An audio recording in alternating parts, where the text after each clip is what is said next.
समाज शास्त्र की क्लास। आज बात करेंगे वक्फ बोर्ड की, क्योंकि उत्तर प्रदेश सरकार ने ऐलान किया है कि वक्फ बोर्ड में अब नए नियमों के हिसाब से नियुक्ति होगी। नए नियम क्या हुए? यानी बोर्ड में अब 1 या 2 नॉन मुस्लिम सदस्य होंगे, पासमानदा मुसलमान होगा, महिलाएं भी उसमें शामिल होंगी। इस बात का ऐलान उत्तर प्रदेश सरकार के अल्पसंख्यक कल्याण और मुस्लिम वक्फ मंत्रालय के राज्य मंत्री दानिश अंसारी ने किया। पहले आपको एक बयान सुनाती हूं दानिश अंसारी का। आने वाले दिनों में जब सुन्नी वक्फ बोर्ड का गठन होगा तो जो वक्फ अधिनियम संशोधन अधिनियम के अनुसार जो गाइडलाइन है, उस गाइडलाइन के अनुसार उत्तर प्रदेश में भी उस अधिनियम के माध्यम से वक्फ के बोर्ड का गठन होगा, जिसमें पिछड़े मुसलमानों को रखा जाएगा, मुस्लिम महिलाओं को रखा जाएगा, ऐसे हमारे हिंदू भाई समाज के 2 भाइयों को रखा जाएगा। अब आपके मन में सवाल होगा कि मैडम, नए वक्फ कानून के हिसाब से यह फैसला किया गया है, फिर इस पर आज पाठशाला में क्लास क्यों? इसकी वजह है, दरअसल उत्तर प्रदेश में जिस बात का ऐलान हुआ है, मध्य प्रदेश में उसका पालन पहले ही हो चुका है।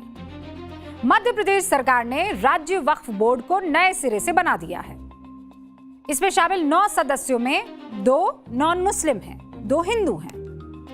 इस फैसले के बाद मध्य प्रदेश ऐसा पहला राज्य बन गया है जहां वक्फ बोर्ड में गैर मुस्लिम सदस्यों की नियुक्ति हो गई है। जिसकी उम्मीद थी वो हो गया है। जैसे ही यह खबर सामने आई, हंगामा खड़ा हो गया। वक्फ बोर्ड में हिंदुओं को शामिल करने के फैसले के खिलाफ मध्य प्रदेश की राजधानी भोपाल में निकाह काजी के पद पर तैनात मोहम्मद माज खान नौमानी नदवी ने पद से इस्तीफा दे दिया। नदवी साहब ने बुधवार को निकाह काजी के साथ ही दीनी तालीमी बोर्ड जमीयत उलेमा मध्य प्रदेश के महासचिव पद से भी त्यागपत्र सौंप दिया है। इस्तीफे के साथ ही कांग्रेस विधायक आरिफ मसूद ने यह कहा कि वो इस मामले के खिलाफ सुप्रीम कोर्ट में जाएंगे।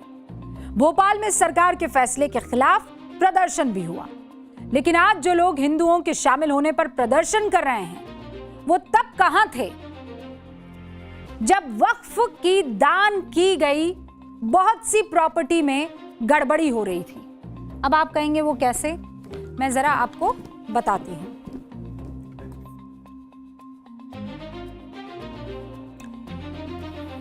सवाल क्या है? पढ़िए, सवाल क्या है? तब प्रोटेस्ट क्यों नहीं हुआ? कब? जब अवैध अतिक्रमण हुआ। 58,889 प्रॉपर्टी पर, संपत्ति पर। ठीक है, एक सेकेंड जरा देखिए। 58,889 संपत्ति थी अवैध अतिक्रमण में। वक्फ संपत्ति की कीमत कितनी हुई? 1,20,000 करोड़। ठीक है, कमाई अनुमानित कितनी थी इससे? भाई इतनी जब संपत्ति होती है, इसकी कीमत कितनी थी संपत्ति की? 1,20,000। कमाई जो हुई अनुमानित वो कितनी थी? 12,000 करोड़ रुपए। ठीक है, वास्तविक आय कितनी आई? मतलब कमाई कितनी होनी चाहिए थी? 1,20,000 करोड़ की अगर आपके पास संपत्ति है, अगर उसे किराए पर भी देते हैं, फर्ज कीजिए किराए पर भी देते हैं, तो उसकी कमाई कितनी होनी चाहिए? अनुमानित कमाई कितनी होनी चाहिए? 12,000 करोड़ की अनुमानित कमाई। आया कितना? 163 करोड़। 12,000 करोड़ रुपए आने चाहिए थे, आए कितने? 163 करोड़। बताइए, मैं ये क्यों पूछ रही हूं? मैं इसलिए पूछ रही हूं कि आज सारे इस्तीफे आ रहे हैं। अरे भाई, आपको समाज की बेहतरी करने के लिए कमाई करनी चाहिए थी ना। 12,000 करोड़ की कमाई जब नहीं हो रही थी, न जाने कहां जा रहा था वो पैसा। केवल 150 करोड़, 163 करोड़ रुपया जब आ रहा था, जबकि आना चाहिए था 12,000 करोड़, तब किसी तरह का प्रोटेस्ट क्यों नहीं हुआ? तब इस्तीफों की झड़ी क्यों नहीं लगी? फिर आप कहेंगे मैडम ऐसा है, ये राम मंदिर में भी तो चंदा चोरी हुई है। आया होगा ना मन में आपके सवाल, इसमें मुसलमान क्यों नहीं आ रहे? है ना? मैं एक बात बता दूं आपको, इंतजामिया कमेटी में किसी हिंदू को नहीं रखा जा रहा है। ये वक्फ बोर्ड है जिसमें बात हो रही है। और ये ऐसे ही किसी जो वहां आरती उतारने वाले पंडित हैं, पुजारी हैं, उनको नहीं रखा जा रहा है। जिनको व्यवस्था की नॉलेज है उनको रखा जा रहा है। 5 उदाहरण देती हूं आपको, जहां वक्फ की संपत्ति के खिलाफ हिंदू समाज के लोग कोर्ट में पहुंचे। केरल के एर्नाकुलम जिले में मुनम्बम का एक वो मुनम्बम आपको याद होगा, नाम सुना होगा। इस गांव के 404 एकड़ जमीन के लिए वक्फ बोर्ड और 600 हिंदू ईसाई परिवार केस लड़ रहे थे। वक्फ बोर्ड हाई कोर्ट में केस हार चुका है। मामला अब सुप्रीम कोर्ट में है। गुजरात के सूरत की शिव शक्ति सोसाइटी, इस सोसाइटी में एक प्लॉट के मालिक ने अपनी जमीन वक्फ को दी। उस जमीन पर बनी बिल्डिंग में नमाज पढ़ी जाने लगी। आसपास के रहने वाले हिंदू वक्फ बोर्ड के खिलाफ कोर्ट में केस लड़ रहे हैं। महाराष्ट्र के कोल्हापुर जिले में जाइए, एक गांव है वडनगे। इस गांव में सैकड़ों साल पुराने महादेव मंदिर और उसके आसपास की जमीन पर वक्फ बोर्ड ने अपना दावा जता दिया। हिंदू बहुल उस गांव के लोग महाराष्ट्र राज्य वक्फ बोर्ड और जिला प्रशासन कार्यालय में अभी भी उसकी लड़ाई लड़ रहे हैं। कर्नाटक के विजयपुरा जिले के होनवाड़ा गांव की कहानी। होनवाड़ा गांव के किसानों की पुश्तैनी जमीन को अचानक वक्फ की संपत्ति घोषित कर दिया गया। जब किसान और हिंदू संगठनों ने विरोध जताया तब सरकार हरकत में आई। मामला कोर्ट पहुंचा। हाई कोर्ट ने वक्फ के दावे को खारिज कर दिया। तमिलनाडु आइए, त्रिची जिला, एक गांव त्रिचेंतुरई, इसका नाम भी आप सबने खूब सुना होगा। हिंदू बहुल इस गांव और यहां के 1500 साल पुराने चंद्रशेखर स्वामी मंदिर की जमीन वक्फ बोर्ड कहते हैं हमारा है, हमारी है ये जमीन। हंगामा बढ़ा, मीडिया में चर्चा हुई, लोकल प्रशासन एक्टिव हुआ और वक्फ में उसके बाद अपना दावा वापस ले लिया। ये तो सिर्फ 5 उदाहरण हैं। इसे सुनने के बाद कोई ये वाला तर्क ना दे कि वक्फ की जमीन मुसलमानों की है तो इसमें गैर मुसलमानों का क्या काम। ये तर्क यहां नहीं चलेगा, बिल्कुल नहीं चलेगा। अब इस मुद्दे पर प्रैक्टिकल अप्रोच से सोचिए। अगर 10 सदस्यों वाले राज्य वक्फ बोर्ड में 2 सदस्य हिंदू होंगे, ऐसे मामले जहां जबरदस्ती का विवाद होता है वहां हिंदुओं की कोई तो सुनेगा ना। वैसे भी बहुमत तो वक्फ बोर्ड में मुसलमानों का रहेगा। और कौन सा वक्फ बोर्ड कोई मस्जिद डे टू डे चला रहा है। मस्जिद के लिए मस्जिद इंतजामिया कमेटी होती है। और मंदिरों का उदाहरण देकर वक्फ बोर्ड में हिंदुओं की एंट्री वाला यह तर्क सही नहीं है। जो लोग इस्तीफा दे रहे हैं वो दें, लेकिन देश संविधान से चलेगा, कानून से चलेगा, भावनाओं से नहीं। वक्फ संशोधन अधिनियम 2025 की धारा 14 में साफ लिखा है कि वक्फ बोर्ड में कम से कम 2 गैर मुस्लिम सदस्यों को शामिल किया जाएगा। और जब ये संसद में ये बिल पास हुआ तो मामला सुप्रीम कोर्ट भी पहुंचा।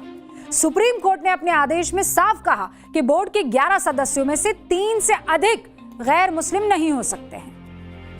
यानी मध्य प्रदेश सरकार ने वक्फ बोर्ड का जो गठन किया है वो नियमों के मुताबिक है। और जो अभी तक नियमों के मुताबिक नहीं हो रहा था वो ये है कि वक्फ बोर्ड की कुल संपत्ति, ये आपके सामने है, कुल संपत्ति का आंकड़ा कितना है? 8,72,852।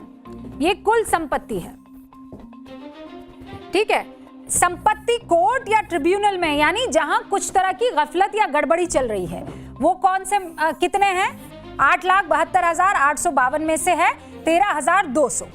संपत्ति की स्थिति जिसकी साफ नहीं है इसमें से वो कितने हैं?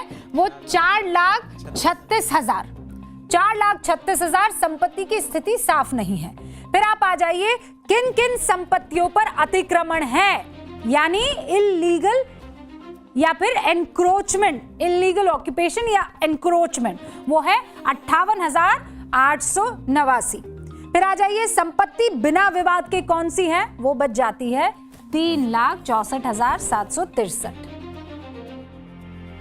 कुल 41% संपत्ति है जो प्रॉपर, जिसके कागज वगैरह है। 70 साल मुसलमान वक्फ बोर्ड के सदस्य रहे और स्थिति ये आपके सामने है। कुल मिलाकर कितना हो गया? कितना परसेंट, मतलब टोटल अगर ये इसका आंकड़ा निकाले 41.78%। इतनी संपत्ति है, ठीक से लिखूंगी, 48.78%, 41.78%, इतनी ही संपत्ति है जिस पर किसी ने कोई दावा नहीं किया हुआ है। अब बताइए हुक्म, लाखों करोड़ की संपत्ति संभालने की जिम्मेदारी अभी तक मुसलमान ही उठा रहे थे, फिर बीते 70-80 साल में 60% संपत्ति ठीक से क्यों नहीं संभली? और ये सवाल अब मुस्लिम मौलाना ही उठा रहे हैं। तो मौलाना के शब्दों में कहूं तो अंधेर गर्दी मची हुई है। 60% संपत्ति को विवादों में फंसा कर रखा किन लोगों ने?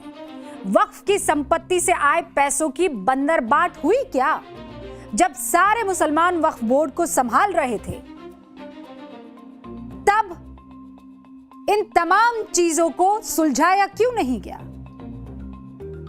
20% सदस्य गैर मुस्लिम होंगे तो आप कहेंगे सब गड़बड़ हो जाएगी। असल में दिक्कत कहीं यह तो नहीं है कि वो लूट जो हुआ करती थी वो बंद हो जाएगी। वक्फ की संपत्ति का अब सही से इस्तेमाल अगर नहीं हुआ तो सबको कोर्ट में ले जाया जाएगा, कटघरे में खड़ा किया जाएगा। विवादों का निपटारा ईमानदारी से अब किया जाएगा, ये उम्मीद कर सकते हैं। वक्फ का मतलब क्या था? गरीबों की मदद करना। वो काम अगर किया गया होता तो कोई सरकार क्यों ना होती इसमें दखल दे पाती, पर वक्फ बोर्ड के नाम पर अंधेर नगरी का राज चलता रहा। अब नए बदलाव को अच्छे मन से स्वीकार करने का वक्त है, क्योंकि अगर कोई गड़बड़ हुई और आपने ये सोचा कि ये तो इसलिए हो रहा है क्योंकि कब्जा दिल में है, तो कब्जा तो भैया बहुत सारी जगह पर यह कहा जा रहा है कि वक्फ की तरफ से हुआ है दूसरी जमीनों पर। वक्फ बोर्ड नए कानूनों के हिसाब से चले। बहुत से मुसलमान ऐसे हैं जो ये कहते हैं कि हमारी संपत्ति और हमारी जमीनों पर कब्जा हो गया है, हम जाए तो कहां जाए। ये जो बदलाव है वो बदनीयती को दूर करेगा। हम इसी उम्मीद के साथ बढ़ रहे हैं आगे। पाठशाला में अगला चैप्टर, राम मंदिर चढ़ावा चोरी कांड से चंपत राय पहले दिन से जो सवालों के घेरे में थे, अब अचानक ऐसा क्या हो गया कि वो नाराज नहीं है, उनकी नाराजगी को दूर किया जाएगा वाली बातें सामने आ रही है।